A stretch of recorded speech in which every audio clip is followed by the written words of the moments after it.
আগের ভিডিওতে তোমাদেরকে দেখালাম যে কি পার্সেল আসছে। তো অনেক দিন পরে পার্সেলটা আসলো, অনেক অপেক্ষা করেছি এই পার্সেলটার জন্য। আগের দিন তোমরা সবাই জানো, আমার আগের ভিডিও যারা যারা দেখেছো, যে আমার পার্সেল আমি একটা অর্ডার করেছিলাম, সেটা আমাকে আবার রিটার্ন করতে হয়েছিল। সেই জন্য তখনই আমি আবার একটা পার্সেল অর্ডার করেছিলাম, যেটা আমার অরিজিনালি চাই। তো পার্সেলটা চলে এসেছে, তো চলো এটাকে ওপেন করে নিই। ওপেন করতে তো বসে পড়েছি, কিন্তু খুলতে আমি আর পাচ্ছি না। এপাশ থেকে খুলছি, ওপাশ থেকে হচ্ছে না, ওপাশ থেকে খুলছি তো এপাশ থেকে হচ্ছে না।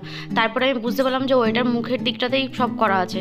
তারপরে একটু খুললাম, দেখলাম প্রথমে একটা ওই বাবলসওয়ালা প্যাকেট বেরোলো। তারপরে দেখো এটা কত সুবিধা, তুমি যে কোনো জায়গায় এটাকে নিয়ে ট্রাভেল করতে পারবে।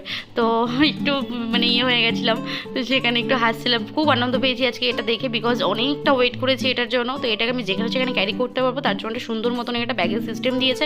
আর এখানে দেখো এই স্ট্যান্ডটা কতটা মজবুত, কতটা সুন্দর। আর আমি ভাবিনি যে এত সুন্দর এটা আসবে। হ্যাঁ, যদিও এটা প্রাইস খুব সুন্দরই নিয়েছে, তবে জিনিসটা সুন্দর এসছে। আর বাকি হলো, এটা প্রথমে আমি বুঝতে পারছিলাম যে এটা কীভাবে ওপেন হবে, তো অনেকটা ট্রাই করছিলাম। তখন রাজা আমাকে বললো যে